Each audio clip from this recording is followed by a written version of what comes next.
Terus hadis yang pertama yang punya nilai seperempat dari ajaran Islam itu hadis yang dimunculkan pertama oleh Imam Bukhari dalam kitabnya yang berisi 9082 hadis. Dari 9082 hadis, maka hadis yang pertama ditulis di kitab Bukhari, innamal a'malu.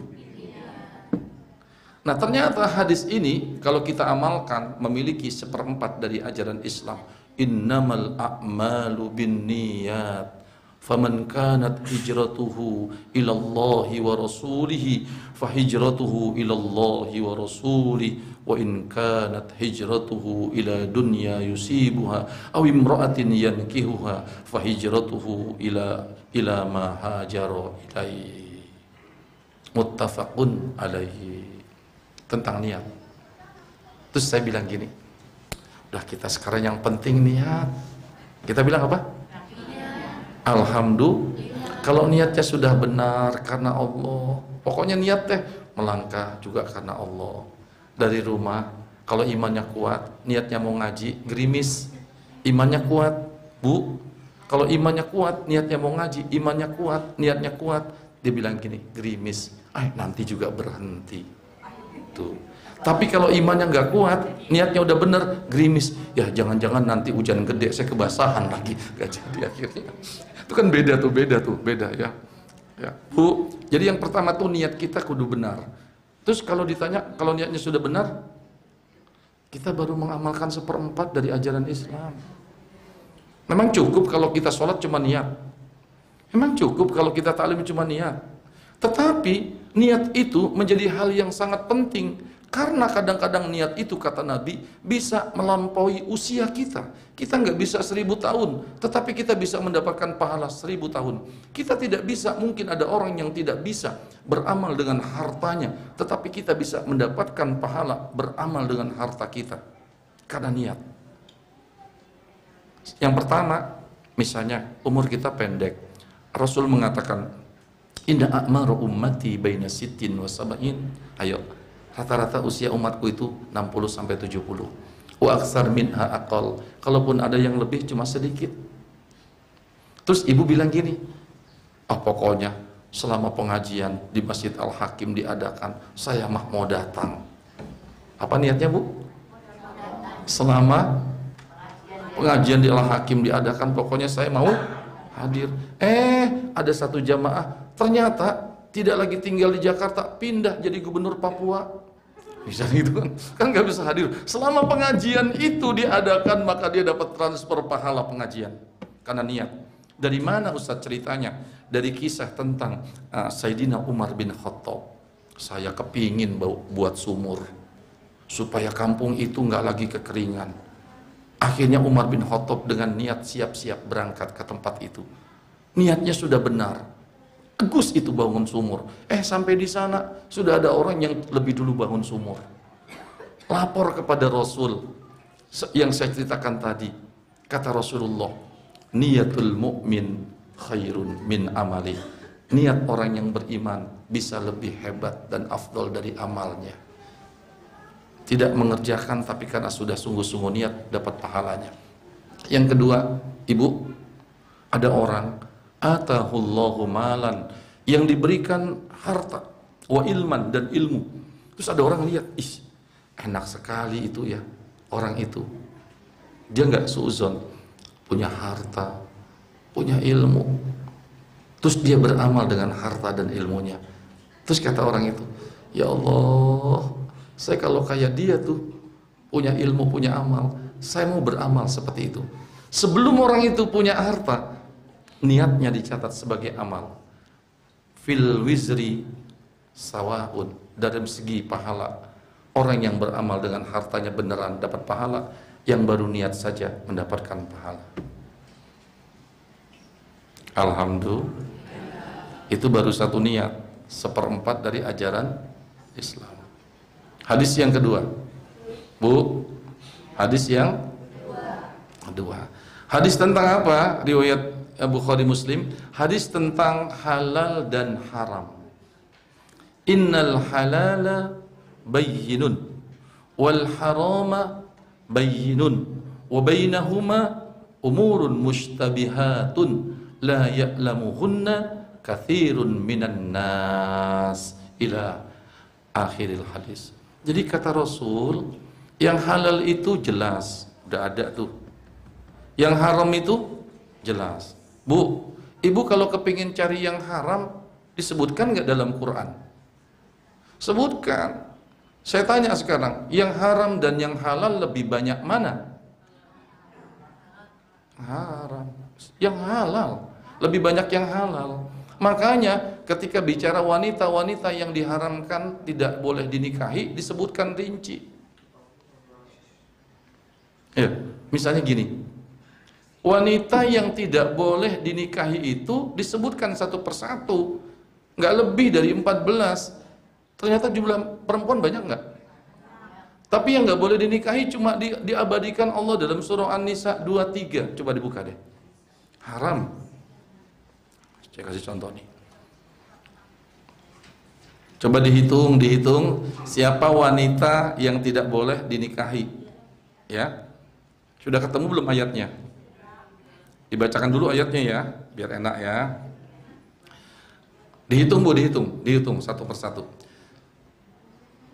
Hurrimat alaikum ummahatukum. Ada nggak artinya tuh? Wa banatukum wa akhawatukum wa ammatukum wa khalatukum wa banatul akhi wa banatul ukhti wa ummahatukum allati arda'nakum wa akhawatukum minar rada'ah wa ummahatu nisaikum.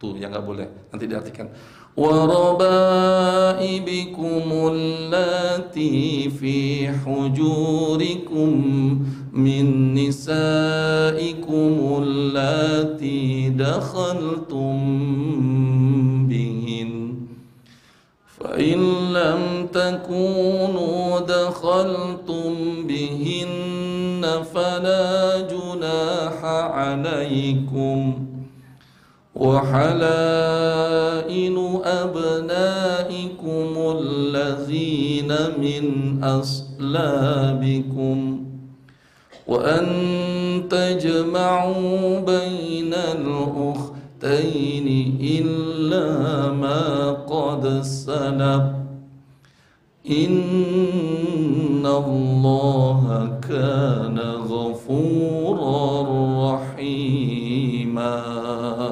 Coba sebutkan deh. Ini yang haram, yang laki-laki ini. Coba apa aja? Coba pakai indung mic dong biar enak. Sambil dihitung ya. Coba deh, coba.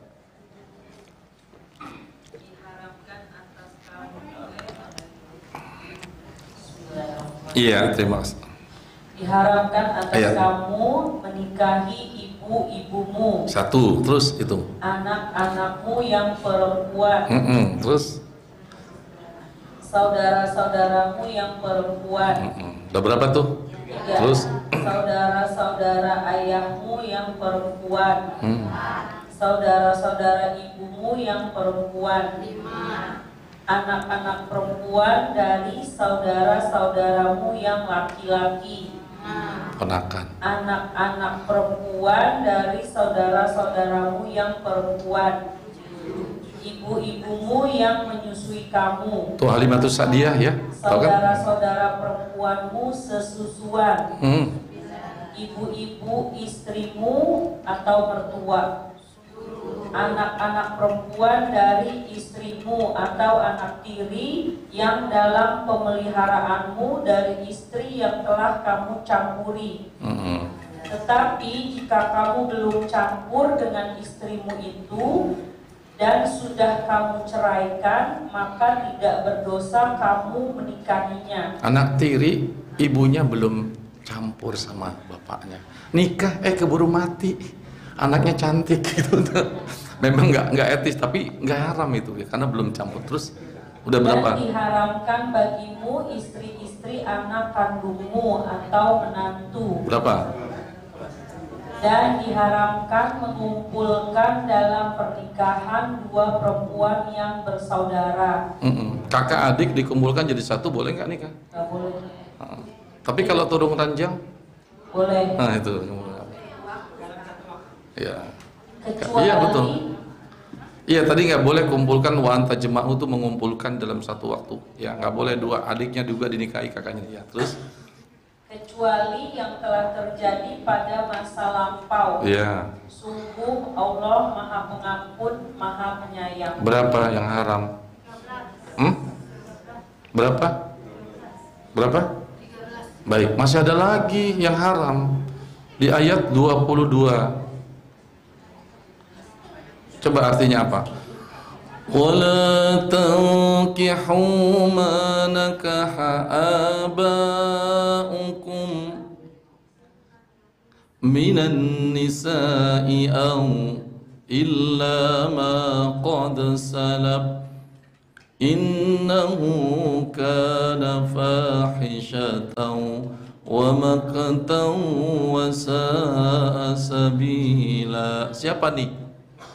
Janganlah kamu nikahi perempuan-perempuan yang telah dinikahi oleh ayahmu, kecuali kejadian pada masa yang telah lampau. Sungguh perbuatan itu sangat keji dan dibenci oleh Allah dan seburuk-buruk jalan yang ditempuh. Ada lagi yang nggak boleh? Belum disebutkan di situ pasti.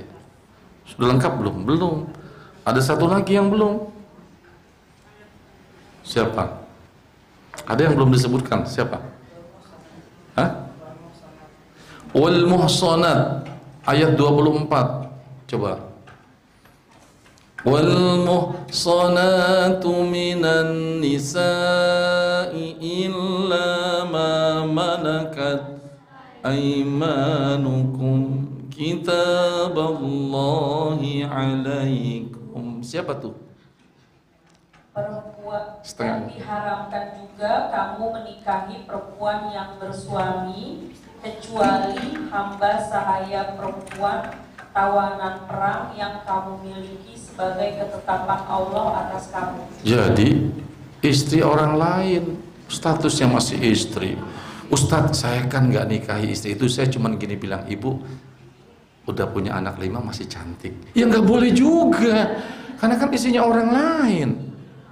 Gak boleh, itu kalimat memuji tetapi yang haram. Gak boleh orang istri orang lain kok dipuji-puji, istrinya sendiri gak dipuji-puji, kan lama makin gendut nanti. Gak boleh tuh, gak boleh kayak gitu tuh. Nah ternyata ibu, jika kita bisa mengambil yang halal, meninggalkan yang haram, kan gitu, berarti kita baru setengah ngamalin Islam. Bukan hanya masalah ini makan, gitu kan? Makan, transaksi. Wah saya malah, Ustaz udah hijrah, terus nggak ada tabungan saya sekarang yang di bank-bank konvensional, misalnya dibilang gitu kan. Saya udah syariah semuanya. Iya, Anda baru amalkan setengah dari ajaran Islam. Akhirnya jangan merasa paling benar. Wah hijrah ini udah paling betul. Saya bersyukur, kita bersyukur ada orang kayak gitu. Enggak, baru niat dan hijrah, baru niat dan tinggalkan yang haram belum. Tapi ada lagi 2 hadis. Apa hadisnya itu?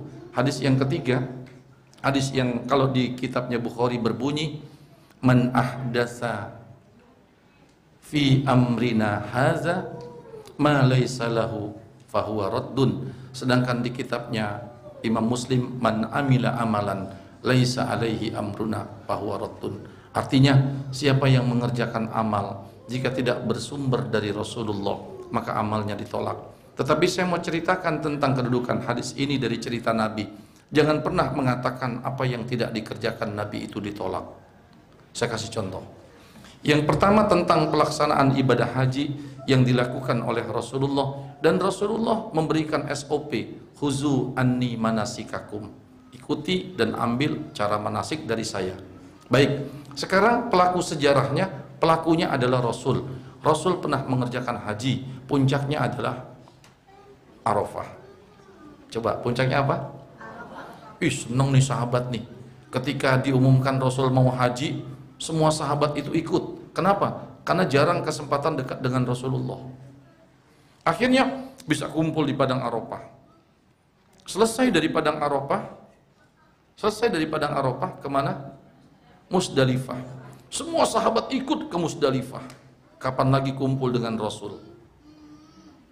Setelah sampai di Musdalifah, Rasulullah ini sama sahabat nih bergerak ke Mina untuk melontar jumroh Aqabah, kemudian tahallul. Saya ulangi, Rasulullah yang mengatakan ambil manasik dariku dari Musdalifah ke Mina, melontar jumroh dan tahallul. Sementara sahabat, Rasulnya masih ada, ibadahnya sama-sama haji. Sahabat ikuti Rasul, tapi ternyata saat itu banyak sahabat yang tidak ke Mina tapi bergerak ke Mekah untuk ifadah, sa'i dan tahallul. Sementara Rasulnya Mina, jumrah Aqabah, tahallul. Ini jumlahnya sama-sama banyak. Yang ikut Rasul ke Mina banyak, yang ke Mekah nggak tahu siapa yang komando saat itu, banyak. Kedua kubu ini ketemu, masing-masing merasa paling benar. Yang satu menyalahkan, yang satu bilang saya tidak salah. Akhirnya dua kubu ini mengadu kepada Rasul, ya Rasul, kami tidak ikut engkau ke Mina untuk melontar jumrah, kami langsung ke Mekah. Padahal nabinya masih ada. Terus Nabi bilang, la haroja, tidak apa-apa, sama-sama ibadah. Apa? Coba orang sekarang, keturunan Nabi bukan, tiba-tiba dolalah masuk neraka. Emang kamu panti hari kiamat? Nah ini kan, saya kasih contoh lagi gini. Yang penting ibadah yang kita kerjakan, dan ibadahnya nggak bertentangan, ada tata caranya. Terus kata Rasul gini, baru saja Jibril pesan sama saya, jangan gantungkan sarung, jangan gantungkan pedang, berangkat ke Bani Quraisyah. Akhirnya sahabat dikumpulkan, ibu, banyak sekali yang kumpul. Apa pesan Rasul? La yusalliyanna ahadukum al-asra, atau la yusalliyanna ahadukumul asra. Kalian yang sedang kumpul nih, berangkat cepat ke Bani Quraisyah. Jangan sholat asyar kecuali di Bani Quraisyah. Apa pesannya, Bu? Akhirnya sahabat berangkat, di tengah jalan belum sampai Bani Quraisyah, waktu asar sudah masuk. Kata sahabat, saya mau sholat dulu. Yang satu bilang, nggak boleh, karena pesannya Rasul sholatnya di mana? Bani Quraisyah. Tapi tetap umat pecah jadi dua, satu sholat, satu tidak, nunggu sampai Bani Quraisyah. Dua-duanya akhirnya merasa paling benar, sampai akhirnya bertemu dengan Rasulullah. Rasul bilang, yang sholat di luar Bani Quraisyah belum sampai, benar. Yang sholat di Bani Quraisyah benar.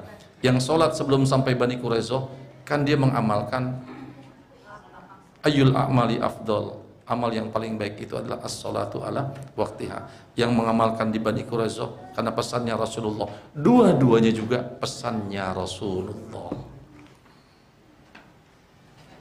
Yang ketiga, itu yang keempat. Hadis apa? Ini lebih berat lagi. Niat, terus halal haram.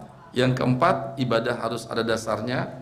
Yang keempat, yang ketiga, yang keempat lebih tinggi lagi, ibu. Ya, karena ini di atas rata-rata kalau kita sudah bisa. Kalau tadi ibadah sholat dan sebagainya, ini di atas rata-rata. Karena hadis yang keempat ini, ibu, min husnil islamil mar'i tarkuhu ma la ya'nihi. Di antara ciri seorang muslim atau seseorang yang baik, dia meninggalkan sesuatu yang tidak ada manfaatnya.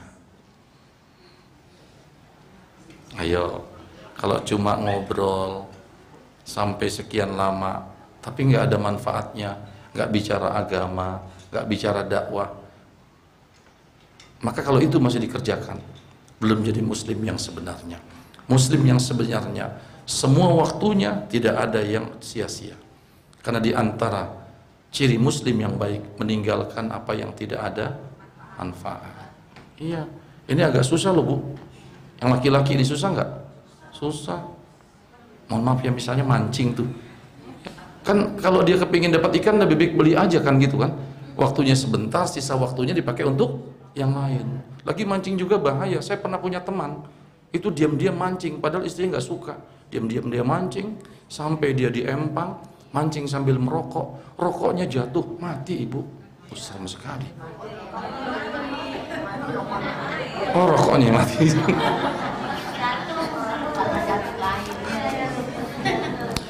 Di antara ciri muslim yang baik meninggalkan apa yang tidak manfaatnya. 4 hadis ini ibu kalau kita amalkan berarti kita mengamalkan surah Al-Baqarah, Al-Baqarah ayat 208. Demikian yang bisa saya sampaikan. Subhanakallahumma wa bihamdika asyhadu an la ilaha illa anta astaghfiruka wa atubu ilaik. Assalamualaikum warahmatullahi wabarakatuh.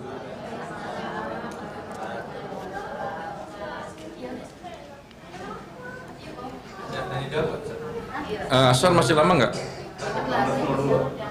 Ya.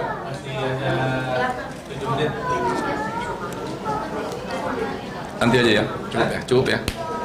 Persiapan asar.